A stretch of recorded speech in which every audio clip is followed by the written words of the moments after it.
गए थे वो कि मान न्यूटन ने अपने अष्टक नियम में निष्क्रिय तत्व को नहीं लिए थे। देखो ये लिख देना, आप तो समझ लीजिएगा, इसको जरूर याद कर लीजिएगा। निष्क्रिय तत्व इसमें नहीं दिखाया गया। हाइड्रोजन है तो हाइड्रोजन के बाद क्या होता है? हीलियम। तो हीलियम वो नहीं लिए थे, क्या लिए थे? Lithium, beryllium, boron, carbon, nitrogen, oxygen, fluorine. फिर नियान आएगा निष्क्रिय तत्व, नियान भी वो नहीं लिए थे। काली थे sodium, magnesium, aluminium, silicon, phosphorus, sulphur, इस सब तत्वों के बारे में क्या किए थे? लिखे थे, बताए थे। इसको कोई दिक्कत है? बताओ, बता दो इसको। चलो अब मिटा रहे हैं सब। देखो असली पहचान अब आता है, और आपको हम बताते हैं कि आपसे पूछा जाता है मेंडलीव के आवर्त सारणी का नियम। मेंडलीव के आवर्त सारणी के नियम। मेंडलीव के आवर्त सारणी का नियम। अच्छा देखो, ये मेन अब यहाँ से शुरू हो रहा है। जैसे आपको हम बता दें कि जब तत्वों का खोज हो गया, तो तत्वों के खोज होने के बाद जितने भी वैज्ञानिक थे वह सोचते थे कि इन तत्वों को एक साथ कैसे अध्ययन किया जाए। उन वैज्ञानिकों ने सोचा कि हम एक साथ इन तत्वों का एक साथ इन तत्वों का अध्ययन नहीं कर सकते हैं। तो उन्होंने सोचा कि हम इन तत्वों को, समान गुण वाले तत्वों को एक साथ रख लेंगे, तो उसमें से कोई एक तत्व उठाएंगे, उसके बारे में अध्ययन करेंगे, तो उस समूह में जितने भी तत्व होंगे सबके बारे में हमें जानकारी प्राप्त हो जाएगी। हालांकि प्रयास भी किया। अभी आप प्राउड के परिकल्पना में भी देखें, उसने कोशिश किया सबसे पहले कि हम तत्वों को एक ऐसे समूह में बांटें कि हम उसके बारे में अध्ययन कर सकते हैं। प्राउड के बाद दो बनाइनर आए, फिर दो बनाइनर के बाद न्यूलैंड आए, फिर न्यूलैंड के बाद अभी अष्टक, न्यूलैंड का अष्टक नियम पढ़ रहे थे। तमाम प्रकार के वैज्ञानिक आए, प्रयास कर रहे थे कि हम इसको अपना कैसे नियम बनाएं कि जो अन्य लोग हैं इन तत्वों के बारे में अच्छे तरीके से अध्ययन कर सकें। तो इसमें सबसे अच्छा जो मेहनत का काम किया, सबसे सराहनीय जो बनाया और सबसे अच्छा जो आवर्त सारणी बनाया, वो मेंडलीव का आवर्त सारणी था। हालांकि मेंडलीव ने भी अपने आवर्त सारणी में जो बनाया था वह परमाणु भार के आधार पर ही बनाया था। उसने परमाणु भार के आधार पर कहा, और उसने ही कहा था कि तत्वों के भौतिक तथा रासायनिक गुण उनके परमाणु भारों के आवर्ती फलन होते हैं। तत्वों का भौतिक तथा रासायनिक गुण उनके परमाणु भारों के आवर्ती फलन होते हैं। अर्थात उसने ही कहा था कि जो तत्व होते हैं उनके परमाणु भार के जो बढ़ते हुए क्रम में रखते हैं, किस क्रम में? परमाणु भार के बढ़ते हुए क्रम में रहते हैं, तो उनके रासायनिक गुण और भौतिक गुण बदलते रहते हैं। हालांकि मेंडलीव ने जो अपना आवर्त सारणी बनाया उसमें तत्वों को परमाणु भार के बढ़ते हुए क्रम में क्या किया था? रखा था। आपसे एक बात पूछी जाती है, तो पहले तो हम लोग लिख लेते हैं मेंडलीव का आवर्त सारणी का नियम। तो लिखो फटाक से, लिखो मेंडलीव ने अपना आवर्त सारणी का नियम 1800, पहले तो ऐसे लिखो, मेंडलीव एक रूस के वैज्ञानिक थे। इसने सन 1869 ईस्वी में अपना नियम दिए थे।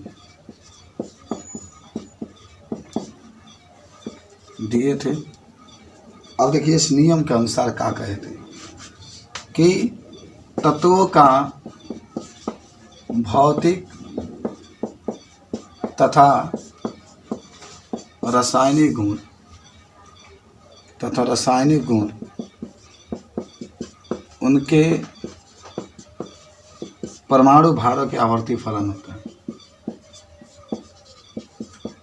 परमाणु भारों के आवर्ती फलन होते हैं। देख रहे हो? तत्वों का भौतिक तथा रासायनिक गुण उनके परमाणु भारों के आवर्ती फलन होते हैं। अर्थात आप कह सकते हैं कि मेंडलीव ने अपना आवर्त सारणी में, थोड़ा सा नीचे लिख देते हैं, अर्थात मेंडलीव ने मेंडलीफ ने अपने आवर्त सारणी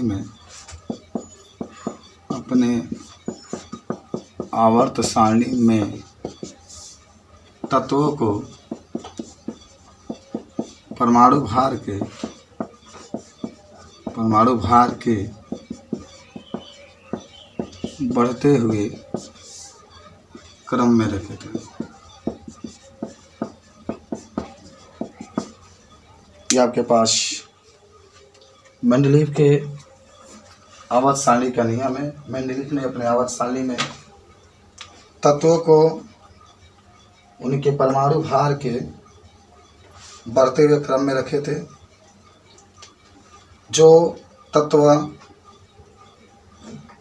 जिस तत्व का परमाणु भार कम था उसको पहले रखे थे और जिस तत्व का परमाणु भार अधिक था उसको बाद में रखे थे।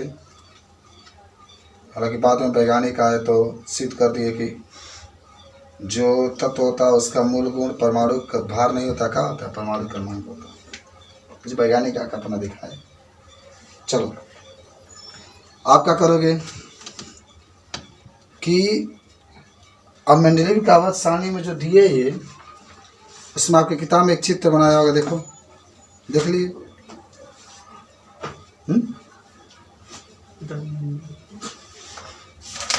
किताबें नहीं। तब मेंडलीफ ने अपने आवर्त सारणी में देखे थे, ये देखो यहाँ पर है कि इसमें 8 ऊर्ध्वाधर पंक्तियाँ हैं। कितनी? 8। देखो यहाँ पर बनाया होगा 1 2 3 4 5 6 7 8। 8 ऊर्ध्वाधर पंक्तियाँ होती, जिसका नाम उसने समूह रखा था, और या जिनको हम लोग वर्ग भी कहते हैं, तथा 12 क्षैतिज पंक्तियाँ हैं जिन्हें हम लोग आवर्त कहते हैं। 12 क्षैतिज पंक्तियाँ जिन्हें हम लोग क्या कहते हैं? हालांकि ये 58 तत्वों को लेकर के रखे थे। कितने तत्वों को? 58 तत्वों को। माने इतना जरूर याद रखना कि अगर आपसे प्रश्न पूछे कि मेंडलीफ के आवर्त सारणी को, पहले तो ये बताएंगे कि मेंडलीफ कहाँ के वैज्ञानिक थे, तब क्या कहिएगा मेंडलीफ कहाँ के वैज्ञानिक थे? रूस के वैज्ञानिक थे। दूसरा, अगर आपसे पूछे कि मेंडलीफ ने अपना आवर्त सारणी का नियम किस सन में दिया था, क्या कहिएगा? 1869 में। हिसाब से पूछा जाता है कि मेंडलीफ का आवर्त सारणी किस पर आधारित है, परमाणु क्रमांक पर कि परमाणु भार पर, तो क्या कहेंगे? परमाणु भार पर। उसके बाद से आपसे कोई अगर पूछता है कि जो मेंडलीफ है, मेंडलीफ के आवर्त सारणी में, मेंडलीफ का आवर्त सारणी नियम लिखिए, तो ये लिख देंगे तत्वों का भौतिक तथा रासायनिक गुण उनके परमाणु भारों के आवर्ती फलन होते हैं। माने तत्वों को मेंडलीफ ने परमाणु भार के बढ़ते हुए क्रम में रखा था। अब आपसे एक प्रश्न आता है कि मेंडलीफ के आवर्त सारणी के क्या क्या लक्षण थे, क्या क्या गुण थे जो उसने बनाया था। तो पहला तो यही आपका हो जाता है कि मेंडलीफ ने अपने आवर्त सारणी में तत्वों को परमाणु भार के बढ़ते हुए क्रम में रखे थे। पहला गुण ये बता देना। दूसरा ये कह देना कि मेंडलीफ ने अपने आवर्त सारणी में हल्के तत्वों को 58 तत्वों को लेकर के बनाए थे। और कह सकते हैं तीसरा नंबर कि मेंडलीफ ने अपने आवर्त सारणी में हल्के तत्वों को पहले रखे थे, भारी तत्वों को बाद में रखे थे। और भी कह सकते हैं कि मेंडलीफ ने अपने आवर्त सारणी में समान गुण वाले तत्वों को एक पास रखने का प्रयास किया था। ये सब मेंडलीफ का आवर्त सारणी की गुण है। लेकिन मेंडलीफ का आवर्त सारणी का दोष भी है। दोष ही था कि मेंडलीफ ने जो अपनी आवर्त सारणी बनाया था उसमें हल्के तत्वों को पहले रखा था, भारी तत्वों को कहाँ रखा था? बाद में। लेकिन जब आधुनिक वैज्ञानिकों ने रिसर्च करके देखा तो देखा कि तो कहीं कहीं पर भारी तत्वों का, जैसे कोबाल्ट और निकिल, तो निकिल को हल्के माने थे, कोबाल्ट को भारी। लेकिन आधुनिक वैज्ञानिकों ने जब रिसर्च किया तो देखा कि कोबाल्ट तो निकिल से भारी होता है। तो पहले हम लोग लिखते हैं मेंडलीफ का आवर्त। देखो अच्छी तरह बना लीजिएगा मेंडलीफ वाला। किताब तो है बाबा साल 1999 की किताब है, तो उसमें दिया होगा तो उसको बना लीजिएगा। समझ रहे हो? किताब आप लोग ले लीजिए। लिए तो कहाँ है उसमें? पेज नंबर बोले? हाँ, ताई कहानी पूरा याद होगा जी। कोई भी कहानी के बारे में पूछेगा तो बता दोगे मेंडलीव के बारे में? आ जाता नहीं आप। मेंडलीव के आवाज़ सारणी के लक्षण, अब सारा याद कर लेना, संडे का टेस्ट होगा, बहुत अच्छा लिखना है। मेंडलीव के आवाज़ सारणी के लक्षण, लक्षण या कितना इसको गुण भी कहते हैं। तो पहला लिखो, याद है ना मेंडलीव ने अपने आवाज़ सारणी में तत्वों को परमाणु क्रम भार के बढ़ते हुए क्रम में रखे थे ना। तो पहला लिख लो, मेंडलीव ने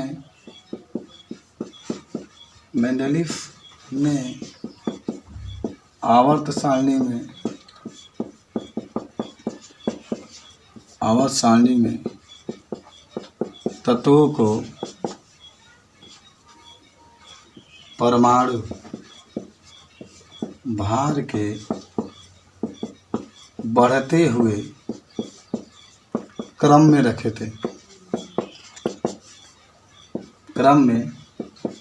रखे थे, मेंडलीव ने अपने आवर्त सारणी में तत्वों के परमाणु भार के बढ़ते हुए क्रम में रखे थे। याद हुआ?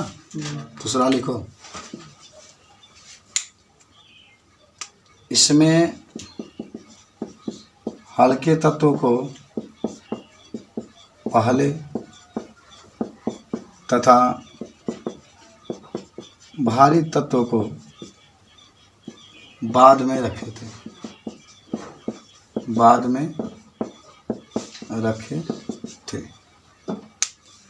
तीसरा याद कर लो कि इनकी आवर्त सारणी में 12 क्षैतिज पंक्तियाँ थी। इनके आवर्त सारणी में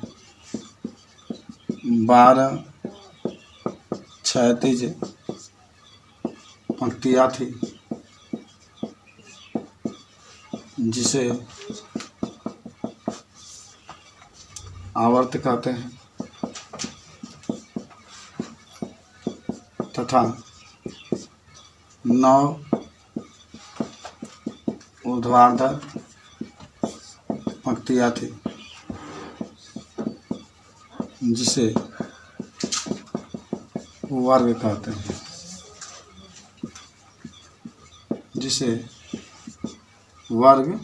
कहते हैं,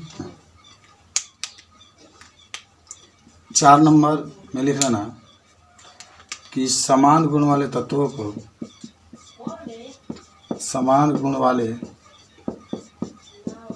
को एक पास रखने का प्रयास किया गया था। चलो भाई, कोई भी नहीं बोल सकता इसको। ये मेंडलीव के आवर्त सारणी है, इनके का लक्षण थे। मेंडलीव ने अपने आवर्त सारणी में कैसे कैसे तत्वों का रखा था, इनके बारे में बता सकते हैं। ठीक है, इनकी ये विशेषता थी कि हल्के तत्वों को पहले रखे थे, भारी तत्वों को बाद में। लेकिन मान लो कि ये पुराना वैज्ञानिक थे, आधुनिक वैज्ञानिक आए, सब रिसर्च किए करके जो इनका नियम था वो गलत सिद्ध कर दिए। लेकिन ये जरूर अपना योगदान दिए तत्वों को रखने में। बाद में लोग इसको विफल करते वाला चीज़ देखा गया। अब हम लोग देखेंगे मेंडलीव के आवर्त सारणी का महत्व। क्या महत्व है, मिटाएं इसको। मेंडलीव के आवर्त सारणी के महत्व का देखना है, महत्व। अरे यार, लाइफ में क्या है? अरे ज़िंदगी तो 4 दिन की है बस, उसे 4 दिन में थोड़ा सा ज़िंदगी मेंडलीव पर भी जी लीजिए करिए। इनके कुछ बताए हुए रास्ते पर चलिए, आप अपने लाइफ में उतारिए। आप भी नए तत्वों का खोज करिए, खोज करके नाम रोशन करिए। तुम देश का जवान हो और देश तुमसे आशा करता है कि तुम पढ़ करके एक ऐसे व्यक्ति बनो जिसके साथ कि देश का भी तरक्की हो। एक नए तत्वों का खोज करके पूरे विश्व में नाम रोशन करो कि हिंदुस्तान का भी एक लड़का है जिसने एक नए तत्व का खोज किया। और मैं चाहता हूँ कि वो तत्व तुम्हारे नाम से हो। 1 से 18 की जगह पर 1 से 19 तत्व होना चाहिए और विश्व के अखबारों में एक दिन तुम्हारा नाम छपे, सब लोग पढ़ें और तुमको अपने मुंह से धन्यवाद दे। ये लोग खोजन जाना तो ये लोग 25 गुण हो जी 125 तो इसका महत्व क्या है मेंडलीव का आवाज़ सारणी का? तो सुन लो, तुम बताओ, ज़्यादा दिमाग लगाओ। पहले ही बताओ मेंडलीव का आवाज़ सारणी किस पर डिपेंड है? परमाणु भार पर। यानी मेंडलीव ने जो अपना आवाज़ सारणी बनाया है वह परमाणु भार पर ही बनाया है। और उसने क्या कहा था कि मेंडलीव ने कहा है कि तत्वों का भौतिक तथा रासायनिक गुण के परमाणु भारों के आवर्ती फलन। तो यानी मेंडलीव ने अपने आवाज़ सारणी को परमाणु भार के बढ़ते हुए क्रम में रखा था। ये पहला बात उसने कहा था। हम आपको एक और बात बताते हैं।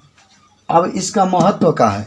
जब मेंडलीव ने अपना आवाज़ सारणी तत्वों के परमाणु भार पर रखा है तो इसका मतलब है यह है कि हम मेंडलीव का आवाज़ सारणी का प्रयोग करके जो तत्व उसमें उपस्थित हैं उनके परमाणु भार को ज्ञात कर सकते हैं।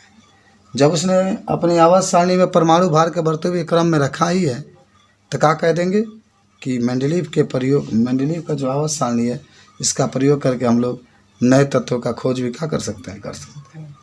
नए तत्वों की खोज भी कर सकते हैं, परमाणु भार भी ज्ञात कर सकते हैं, तत्वों का हम लोग अध्ययन भी कर सकते हैं। वह समझ रहे हैं? ये कुछ उनके महत्व हैं, कुछ इनका नियम। तो लिख लो, पढ़ा लिखो। इस सारणी का प्रयोग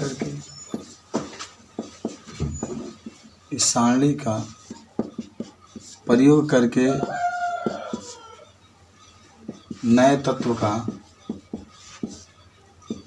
का खोज किया जा सकता है। पहला ये। दूसरा, इस सारणी का प्रयोग करके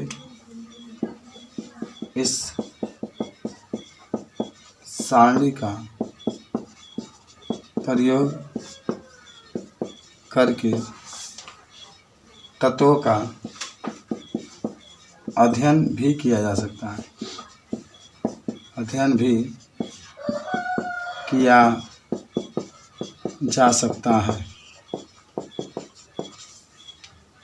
तीसरा कह सकते हैं कि सारणी का प्रयोग करके तत्वों का परमाणु भार भी ज्ञात कर सकते हैं। इस सारणी का प्रयोग करके तत्वों का परमाणु भार भी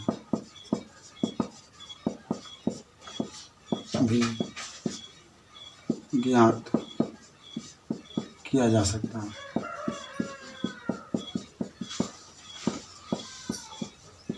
चलिए, तो इस तरीके से ये कुछ मेंडलीव का आवाज़ सारणी का महत्व है। इस सारणी का प्रयोग करके नए तत्वों का खोज किया जा सकता है। इस सारणी का प्रयोग करके तत्वों का अध्ययन किया जा सकता है। इस सारणी का प्रयोग करके हम तत्वों का परमाणु भार भी ज्ञात कर सकते हैं। ये मेंडलीव का आवाज़ सारणी का क्या है? महत्व। अब आपको लिखना है, कुछ में दिक्कत है तो बोलिए। ये मतलब जब आवाज़ सारणी परमाणु भार पर बनावल बा तो परमाणु विज्ञान ज्ञात कर सकते हो। परमाणु क्रमांक पर है तो परमाणु क्रमांक को ज्ञात कर सकते हैं। देखो, जो भी पढ़ो तो सोचो कि हम क्या पढ़ रहे हैं, क्या लाइफ में इसका यूज आएगा तो हम बता सकते हैं। देखो, जब जैसे मैं मुजवानी बिना किताब से पढ़ा रहा हूँ, आपको बिना किताब से ही बोलना है सारा चीज़, लाइन बाई लाइन, तभी अब तरक्की करेंगे। कहीं ना किताब झक के सवाल दिया जाएगा तो किताब में से नकल करके लिखेंगे कापी में से। कब तक कहेंगे कि मैंने आज तक कापी नहीं बनाई? कब तक कहेंगे मैंने किताब नहीं कर रहा? एक अच्छे स्टूडेंट की पहचान दी है। चलो, मेंडलीव का आवाज़ सारणी का क्या पढ़ना है आप? दोष। अच्छा, 10 में पढ़े थे आप लोग? मेंडलीव का आवाज़ सारणी का दोष। हर एक चीज़ के पास दोष होता है। आप बहुत अच्छे हैं तो आपके अंदर दोष भी है, हम बहुत अच्छे हैं तो मेरे अंदर दोष भी है। हर एक इंसान के अंदर कुछ ना कुछ दोष होता है। किसी को स्वप्न दोष होता है तो किसी को घात दोष होता है। तो मेंडलीव का आवाज़ सारणी का दोष का है, पहला ही दोष है कि मेंडलीव ने अपने आवर्त सारणी में तत्वों को परमाणु भार के बढ़ते हुए क्रम में रखा था। लेकिन आधुनिक वैज्ञानिकों ने जब सर्च करके देखा था, कहा कि ना ये बात गलत है। परमाणु का सब कुछ गुण कौन बताता है? उसका परमाणु क्रमांक बताता है। पहले तो ये दोष निकल गया। दूसरा ही दोष था कि मेंडलीफ ने अपने आवर्त सारणी में खाली स्थान को भी नहीं छोड़ा था कि बाद में जब नए तत्वों का खोज होगा तो उसमें रखा जाए, लेकिन नहीं छोड़ा तो नहीं रखा। ये भी दोष था उसका। तीसरा ही दोष था कि मेंडलीफ ने अपने आवर्त सारणी में कहीं कहीं भारी तत्वों को पहले रख दिया था, हल्के तत्वों को बाद में रख दिया था। ये भी दोष था इसका। याद हुआ? तो लिखते हैं मेंडलीफ का आवर्त सारणी का दोष पहला। सब एकदम आराम से लिख लेना। मेंडलीफ ने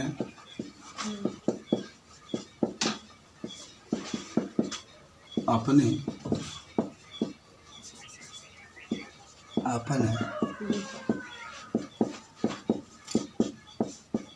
आवर्त सारणी में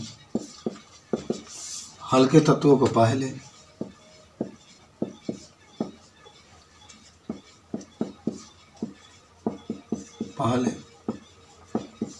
तथा भारी तत्वों को बाद में रखा था।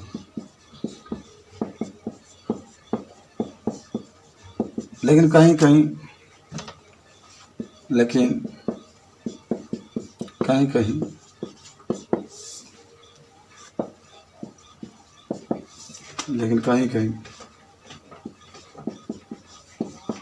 भारी तत्वों को वो पहले और हल्के तत्वों को बाद में रख दिए थे।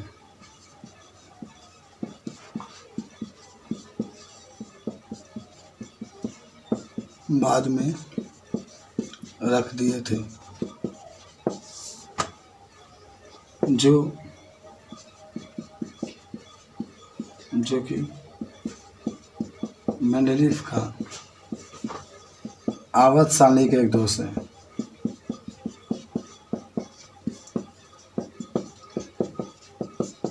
मेंडलीफ का आवर्त सारणी का एक दोष है। दूसरा, मेंडलीफ ने अपने आवर्त सारणी में नए तत्वों के लिए खाली स्थान नहीं छोड़ा। मेंडलीफ ने अपने आवर्त सारणी में नए तत्वों के लिए खाली स्थान नहीं छोड़ा।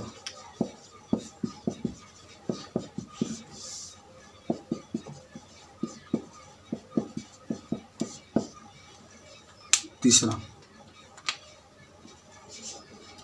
मेंडलीफ ने अपने आवर्त सारणी में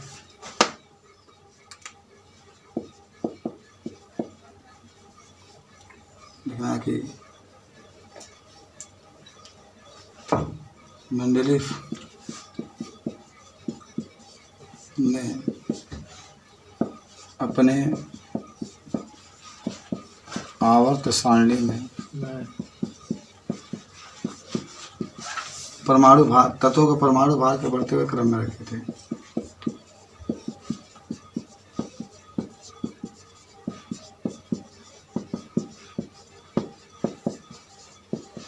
बढ़ते हुए क्रम में रखे थे। तत्वों के परमाणु भार के बढ़ते हुए क्रम में रखे थे। बाद में जब वैज्ञानिकों ने अध्ययन किया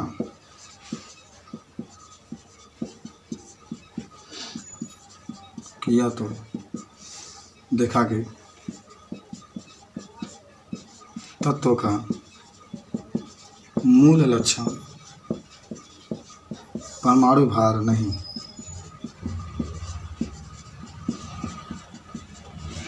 बल्कि परमाणु क्रमांक होता है। परमाणु क्रमांक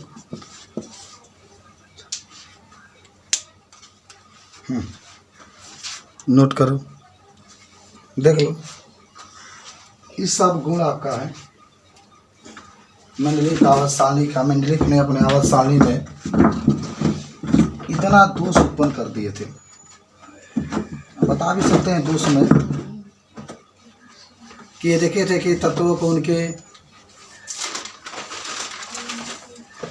अपने आवर्त सारणी में हल्के तत्वों को पहले रखे थे, भारी तत्वों को बाद में रखे थे। लेकिन कहीं कहीं पर देखा गया कि ये भारी तत्वों को पहले रख दिए थे। जैसे निकिल और कोबाल्ट में, कोबाल्ट निकिल भारी तत्व था, उसको पहले रख दिए थे, कोबाल्ट को बाद में रखे थे। उसके बाद से ये देखा गया कि मंडलिक ने अपने आवर्त सारणी में जो भविष्य में नए तत्व खोज होंगे उसके लिए खाली स्थान भी नहीं छोड़ा था। ये भी इनका एक बहुत बड़ा दोष था।